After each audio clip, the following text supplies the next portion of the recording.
part, the dirt part of the infield, and really stayed down and scooted through. Looked like it was headed to right field, but Burke shows his range, makes a nice play. Just caught the outside corner on a breaking ball. These are two guys who played baseball together growing up. In Venezuela, Nieve and Cedeno, and Ronnie went around according to Bob Davidson at first. So he's in an 0-2 hole. They, along with the younger brother of Carlos Zambrano, Yormis, all played together. Ronnie thought he was going to face Nieve last week, but he had to make an emergency start prior to the Cubs going to Houston because of the Roy Oswalt back injury. Put him on the DL. Busted bat flare, short right. Burke goes out and makes a nice catch.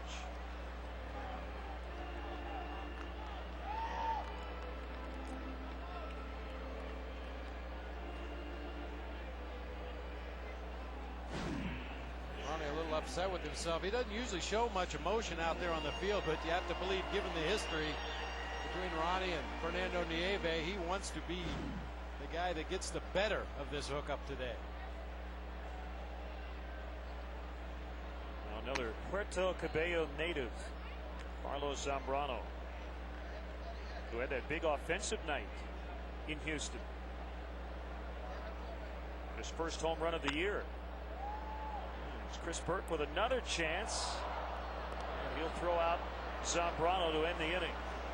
Leadoff homer from Jock Jones, and the Cubs now lead 2-0.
Don't miss your opportunity to create a lasting memory that you will be able to revisit each trip to Wrigley Field. Purchase a personalized engraved commemorative paver today that will be installed outside of Wrigley prior to the 07 season. For more info and to order, visit Cubs.com, where baseball is always on.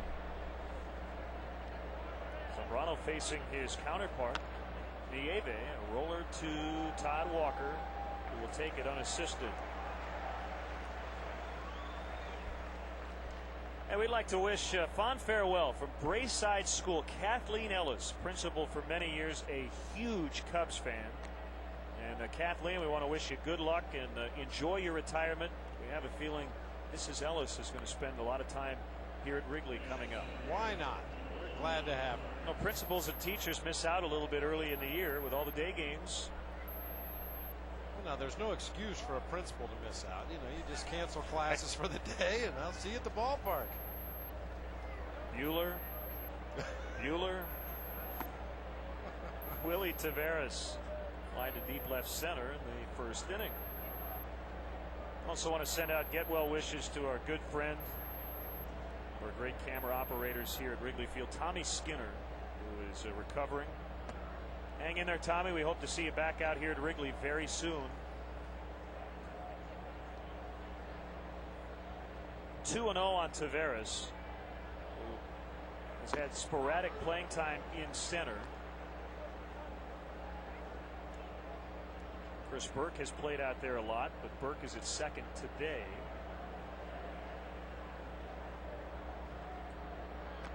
Bunted foul by Taveras. Taveras, another one of those leadoff type hitters who walks very infrequently. He is very much a free swinger. Would seem, with his abilities, best suited to hit much lower in the order, in the 7 or 8 spot. But with Craig Biggio out of the lineup today, finds himself at the top.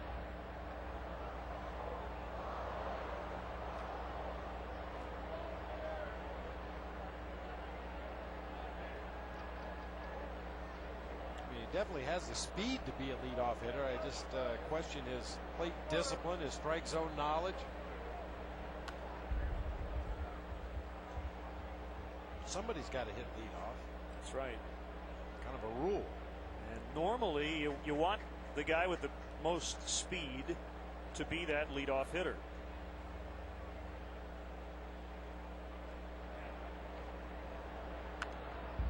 He's hanging in against Zambrano.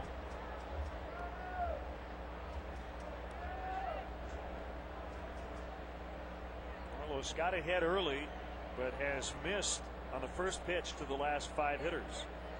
First time through the order, a walk and a single.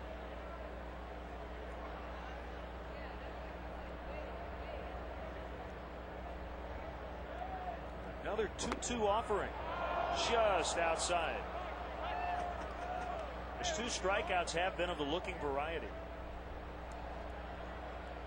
Carlos thinks he should have had 3 of the looking variety. Pretty close pitch right there, but Dan Iasonia has been consistent on that outside corner, making both pitchers get the ball over the plate. Hasn't gone off the corner yet.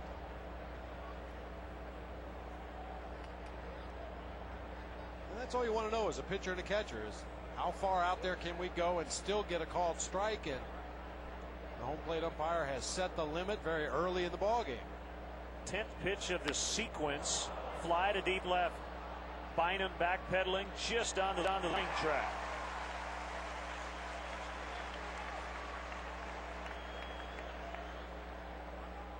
So at 2 outs, it'll be Mike Lamb, left-handed hitter. We talked the other day about Sean Marshall early on in the year. Had better success with that extra day of rest. We discussed Carlos in the past. He's better on normal rest. When he gets 4 days, a 198. When he gets an extra day, 4.74. And that really plays out when you look at his entire career. How about this? Over the course of Zambrano's career on 4 days rest, a 2.36 ERA. With an extra day, 466. That's a huge difference. I think it gets back to that sinker ball we were talking about earlier in the game. Sometimes when a guy has that extra day of rest, he's a little too strong, a little too pumped up, and tries to overthrow and consequently loses the movement on his best pitch. Hit hard but foul. Well, he is pitching on normal rest.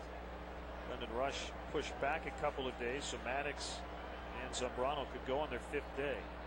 Glennon will pitch tomorrow against the left-hander Nate Robertson.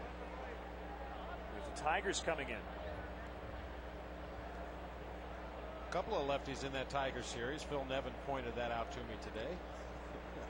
Phil Nevin knows where every lefty pitches in the National League for the next month. Let's see, it would be a former Texas teammate, Kenny Rogers, on Sunday, going for his 200th career win. Hop foul, and the wind's going to push this one about 8 or 9 rows up. Phil Nevin has really kind of hit a stride at the plate. He's 8 for his last 18 with a couple of home runs. Looked very comfortable at the plate. Got 3 hits against Roy Oswald last night.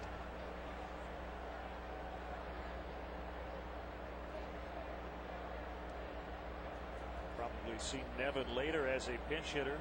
Womack and Walker back in the lineup today on the right side of the infield. 3-2 on Lamb with 2 outs here in the 3rd inning.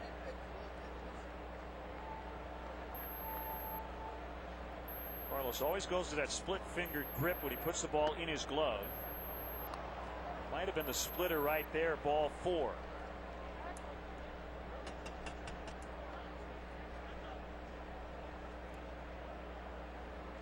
That's his 2nd walk. He started with the split finger grip, but more traditional grip right there on that pitch. Probably a slider, I would think. No, it was a sinker that 86, 87. That's why I thought it might have been the splitter. His fastball has been all over the place. High 80s, low to mid 90s. Breaking ball that time. You get the feeling sometimes Carlos gets a little bored out there on the mound. You know, it would be very easy for him to just stand out there and pump that sinker in there, as you mentioned, anywhere between 86 and 96. I'm sure he'd get a lot of outs just throwing that pitch alone at a variety of speeds. Dick Pohl compared Carlos to Bartolo Colon very early in Colon's career. He would just mow down the opposition, just blowing fastballs by hitter after hitter after hitter, and he'd kind of get bored with it. Start mixing in his other pitches unnecessarily and pitching himself into some jams. Ground ball to Ronnie Cedeno. He'll fire over to Walker in time to get Burke. And the Astros are done in the 3rd. They leave 1. They have stranded 3 through 3, and the Cubs lead 2-0.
Today, don't miss Chicago Tribune Live on Comcast Sportsnet. Special guest, the outspoken Mike North, will drop by the studio to join the discussion and preview the Sox and Rangers. Don't miss Chicago Tribune Live today at 5:30 right here on Comcast Sportsnet. The Jiggets and North reunion tonight. There'll be a few opinions flying today. We know that. Pierre hits it hard. Mike Lamb had no idea where that ball was. You know, on day games with the crowned field, and if you have a lot of light shirts sitting in the front section, that can be a lot of trouble for an infielder. And Mike Lamb had no idea where this ball was. It was scalded by Pierre. Yeah, especially when you're playing about 70 feet from home plate as that ball is hit in your direction. Lamb just covered up that time. Fortunate he didn't get hit with that line drive. Good start to the day for Pierre. 2 hits.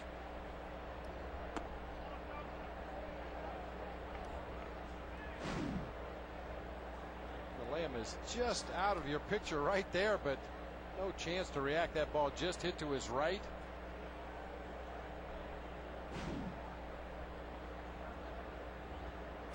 Brad Brad Ausmus behind the plate for the Astros has really had problems throwing out runners this year. He's caught only 11% of attempted base stealers, 3 out of 27. Certainly a degree of blame has to fall on the Astros pitching staff for their inability to hold runners close, but those are very uncharacteristic numbers for Brad Ausmus.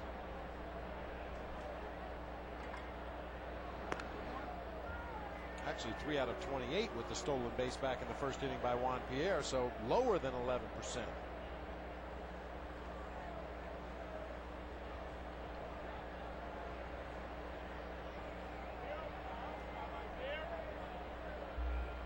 Pierre looks ready. Long pause by Nieve, and he throws over.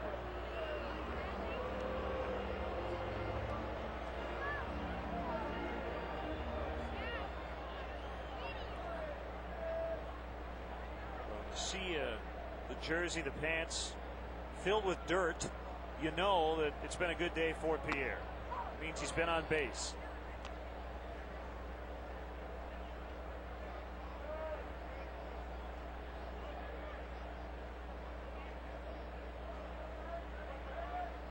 Juan really wants Otis and Gary, Tim, Jonathan, and the Cubs clubhouse to work hard to make sure that his jersey and his pants are clean each day. They pitch out, he wasn't running. And they'll be happy to make sure that uniform is clean every day. Rich Rupp, great clubhouse crew.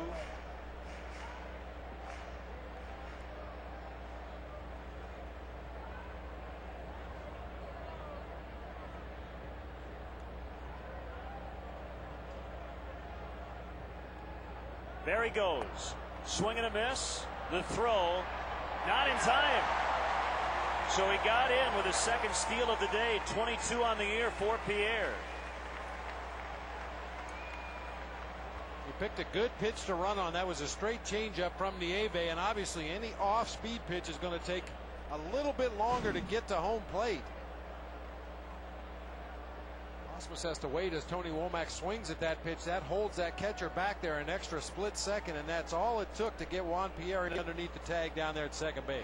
I'll tell you what, that kind of call, flip a coin. It was that close.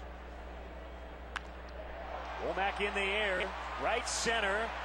Lane on the run. He sprawls out, made the catch. Heads up play by Pierre. He tagged and went to third. That is a terrific catch by Jason Lane out in right center. He did get Pierre to third on the tag.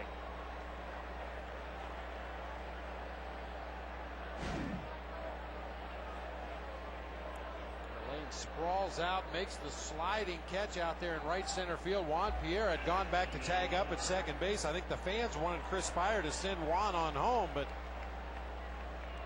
he had nowhere to go. Lane threw from his rear end back into the infield. Burt got the ball and was waiting for Juan Pierre to make that turn at third base. If he had gone for home, a pretty good chance he would have been out at the plate. So it sets up just like it did in the first inning. Pierre at third, one out, and Michael Barrett at the plate. And let's hope that whatever injury he suffered, he doesn't aggravate it here in this at bat. He did pick up a sac fly in that AB, which wasn't an at bat. Plate appearance, we'll call it, with the sac fly. Ground ball, infield in, of course. Pierre has to hold, and Burt throws out Barrett.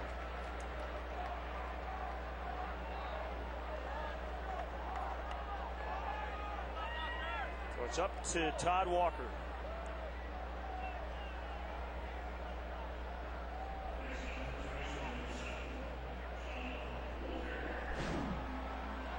See the infield drawn in. Michael got a pitch up and out over the plate. A good pitch to hit a fly ball to the outfield. Unfortunately, just got on top of it, hit that hard grounder right at Burke at second base.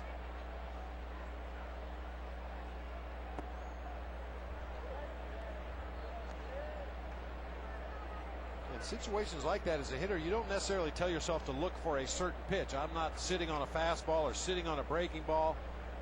You want to get something up in the zone. He did get the pitch up in the zone. He just didn't get the desired result, which was a fly ball to the outfield.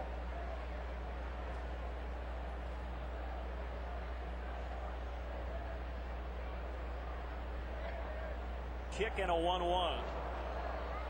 Now it's 1-2 on Walker. Nieve, along with another youngster, Taylor Buchholz, kind of both in an audition right now to see who remains in the Astros rotation when Roger Clemens returns in a week. Somebody has to go. Nieve has pitched well lately. You also have Brandon Backey, who is on the disabled list, so he'll be back at some point down the road, maybe in a few weeks. Numbers for Clemens, he has been tremendous against, of course, Class A and Double A hitters, and his next outing will be tomorrow night for Triple A Round Rock.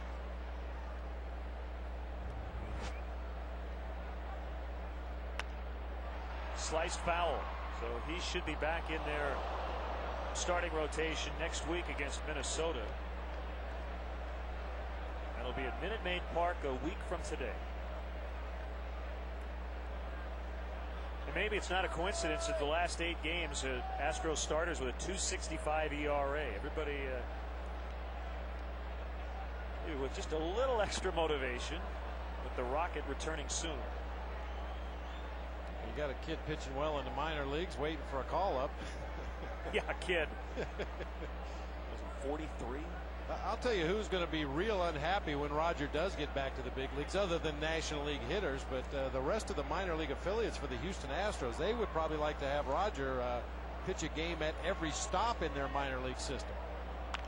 Todd Walker elevates deep to right. Lane, however, will make the catch. He made 2 of them in the inning. The big one off the bat of Womack saved a run.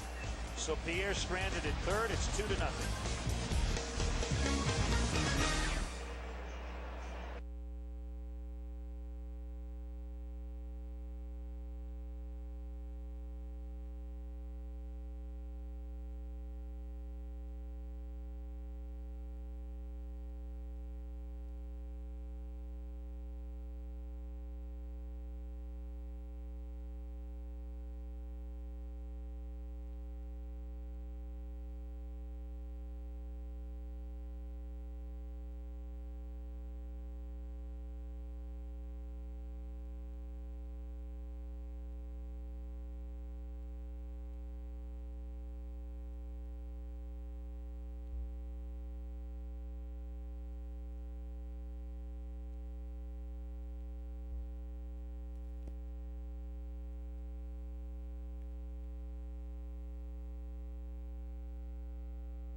On this date in 1964, the infamous Luke Brock trade, among others, involved in that deal, pitcher Ernie Broglio. And that leads us into our Aflac trivia question. Who was the Cubs general manager that made that trade back on June 15th of '64? So we're playing now in the 4th inning. Cubs 2, Astros 0.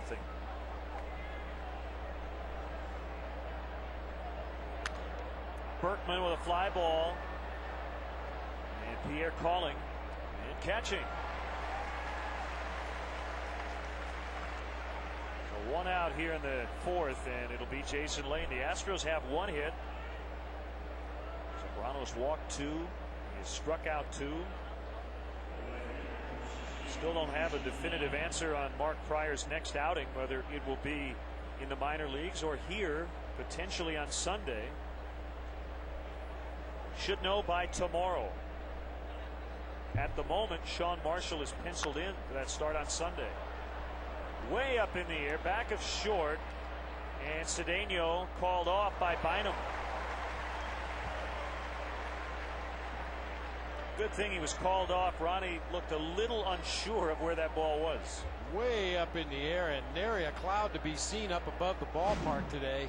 Makes it very tough on those defenders, especially when your sunglasses are up on top of your hat.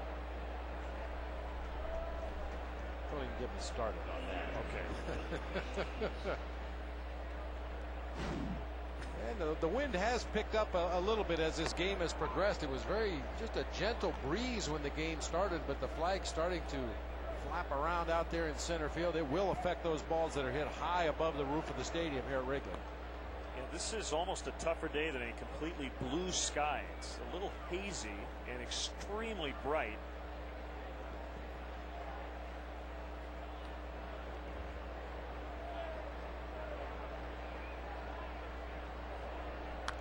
Fouled back by Wilson. You know what it almost feels like? In the dead of winter, when you have fresh snow on the ground and it's really sunny and you walk outside and it's blinding. Hurts your eyes. But a great day to watch a ball game, that's for sure. Beautiful afternoon here at Wrigley. Hit hard by Wilson. Bynum coming over, and he'll knock it down after the bounce. Big turn, and it's a single for Wilson.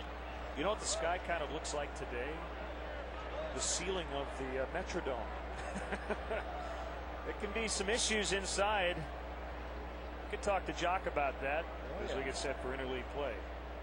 Some guys have problems in that ballpark.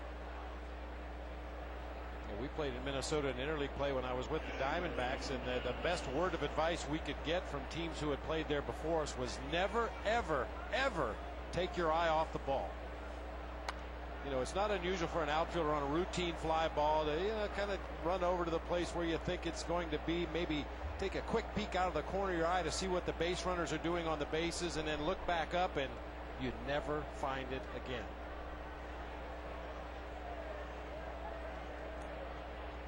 It'll be the first time the Cubs have played on artificial turf in a while. They didn't do it all of last year.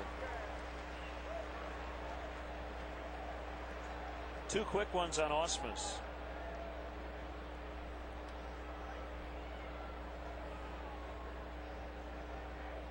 First 0-2 count for Zambrano today.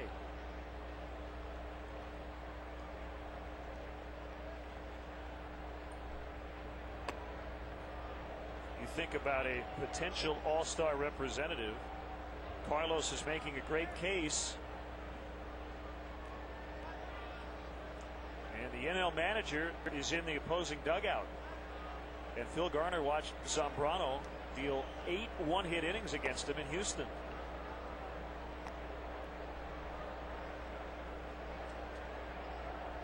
Yes, Garner chatted earlier in the series with Dusty about just general stuff. Dusty at one time managed the National League after taking the Giants to the World Series. About the selection process and who's going to get upset when they're not picked. Zambrano striking out Ausmus. 2-0 the score.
get the answer to our Aflac trivia question. Who was a GM who made the Lou Brock for Ernie Broglio trade back in '64?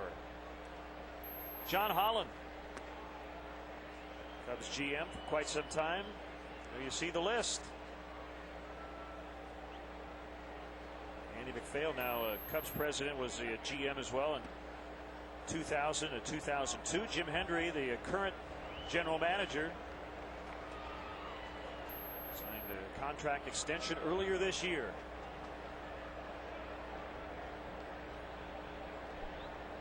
That's funny, that Lou Brock for Ernie Broglio trade, widely viewed as one of the worst trades in the history of baseball. I had an opportunity to meet and talk to Ernie Broglio several times out in the San Francisco Bay Area. We would run into each other at banquets and clinics and so forth and so on. What a delightful gentleman he is.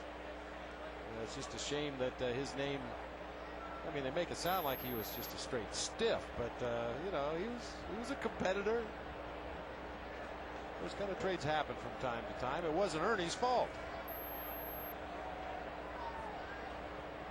Here's a pitch to Ramirez, and he fouls away.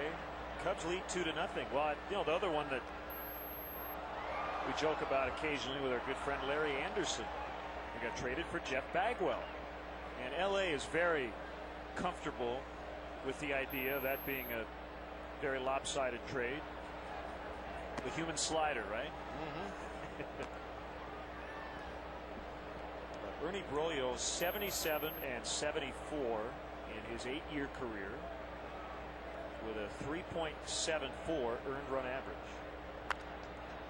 Popped up by Ramirez, and Everett out, telling Wilson he'll take it, and he does. I think every organization has had a trade or two that they wish they could take back in hindsight, but at the time it seemed like the right thing to do. I know in Arizona, the Luis Gonzalez and cash for Kareem Garcia trade worked out pretty well for the Diamondbacks. Boy, did it ever.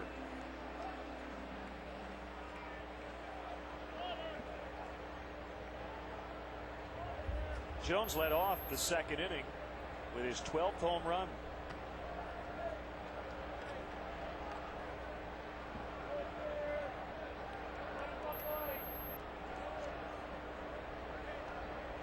So he's over halfway to last year's total of 23 hit with the Twins.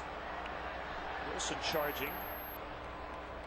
And that's the second out. Hey, I wanted to follow up on the All-Star selection process, and as a manager, you only have a few amount of selections. They have that extra guy now that I think is an internet vote, the 32nd man, but that has to be really tough. You have to get a representative from every team, and I'm sure, Bob, there were guys in 02 that you wanted to take that you simply could not because there weren't enough roster spots. It's not a pleasant experience. I mean, you think about managing an all-star team, and it should be the highlight of, well, one of the highlights of your career, and it was just a miserable experience. I was catching it from every direction. There's a limited number of spots, as you said, and unfortunately or fortunately, there's a lot of players having good years, and inevitably, good players are going to be left off the all-star team every year. What is your philosophy on the All-Star selection process? Is it simply who's had the best first half, or do you take previous excellence into consideration? Well, the year I had to do it, I considered who had the best first half, who deserved to be there based on what they did in the first half of the season. And we've talked about this before. Of course, we don't know if the All-Star game is worth home field advantage in the postseason now, as Bynum lines out. Well, we'll get into that next week. All right, he lines out. The fourth inning in the books. Cubs lead this one 2-0.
caught up on everything that's happening in the Chicago sports scene with Land Rover Sports Night on Comcast Sportsnet.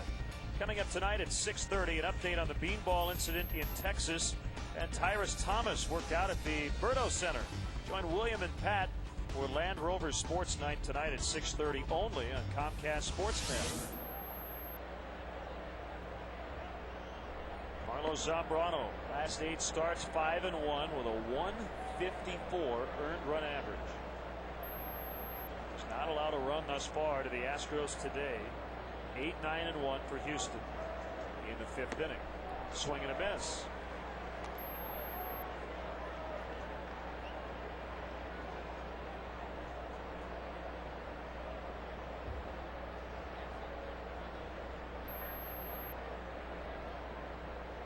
Everett is 2 for 20 against Zambrano. That's a strike. 1-2.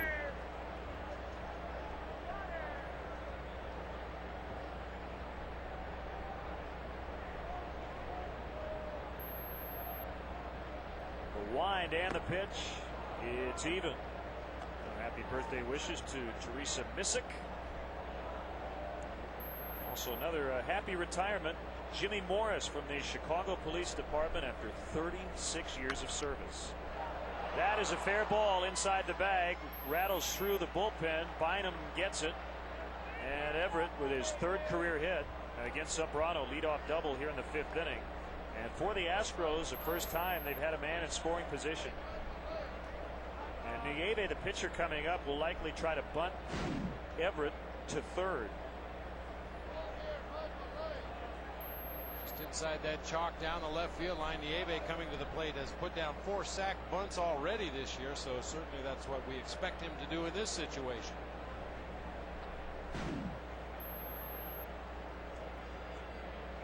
Since he just got that base hit, we were talking about the All-Star game, and in the past the manager was responsible for winning the All-Star game, so your league had home field advantage in the World Series. And the manager picks the roster, you might take a guy like Adam Everett as a defensive shortstop late in the ball game. You get a lead in the 7th inning, run Adam Everett out there for his defense. You may take a guy like Juan Pierre just to use as a pinch runner in a crucial situation. But the way the process is set up right now, manager's hands are tied.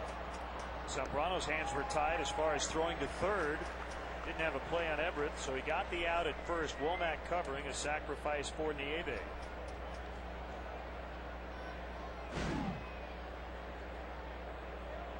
Zambrano gets off the mound quickly, gets to the ball, spins around. It's going to be a close play at that point. Decides he better just take the out at first base and try to pitch his way out of this jam against the top of the Astros order. Zambrano would make a pretty good right-handed specialist to come in there and pitch against Manny or A-Rod. He's held righties to a 126 batting average going into play today.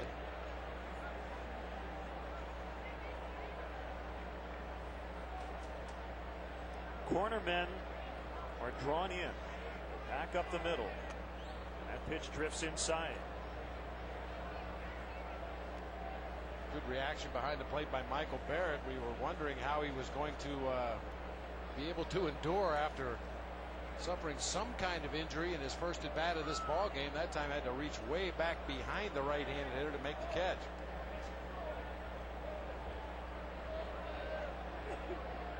Kick and the pitch. A bouncer to short. Cedeno with a bullet over to first. It is an RBI groundout for Taveras, and it's now 2-1.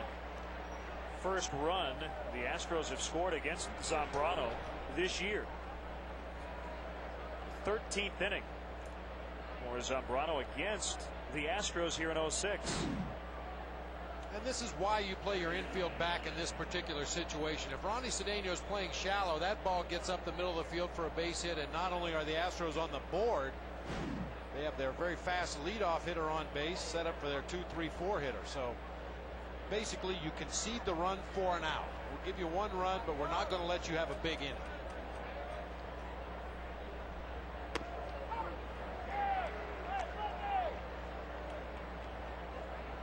Speaking of the All-Star Spectacular in Pittsburgh, Fergie Jenkins is going to manage in the Futures game. The World Team Gary Carter will manage the U.S. team. It'll be a lot of fun. That's coming up on July 9th. Astros get one. It's now a 2-1 Cubs lead.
All right, Mark, thank you. It is 2-1 Cubs. Ronnie Cedeno leading off the bottom of the fifth, and Carlos Zambrano just continues to be stellar.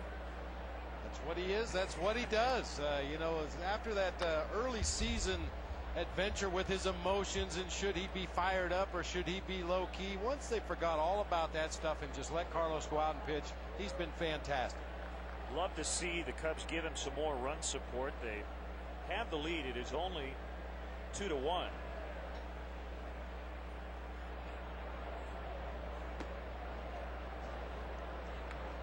Two and one on Ronnie Cedeno. Zambrano next, and then Juan Pierre, who has 2 hits and 2 steals on the day.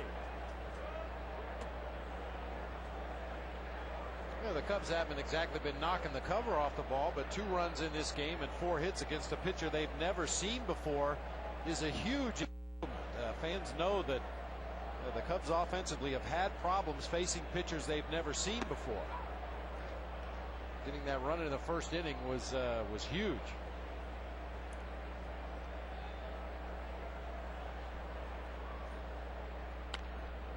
Fouled off, still full.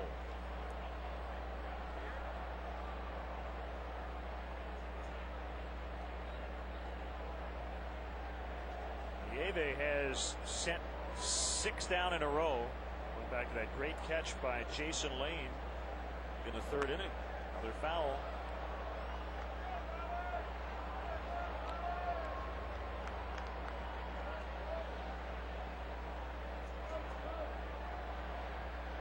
Shades on. No sun at the moment, but again, a very bright sky this afternoon. Wind continuing to blow from right to left. Another 3-2 pitch. And the aforementioned Lane coming over toward the side wall, and it's just out of play. Banged into the wall. Unable to get to it. I'll bet on the wall every time in this confrontation. The man reaches over there. Lane had no chance of making that play as he got over closer to the wall. Maybe that young man, I don't know, leaning out into the field of play. I think the ball would have hit the top of the fence, prohibiting Lane from making a play, but that's a judgment call on the part of the first base umpire. Bob Davidson felt that ball was up into the seats. Another souvenir, this one into the upper deck, still 3-2. that Jeffrey Mayer down there? He's all grown up now. Jeffrey Mayer.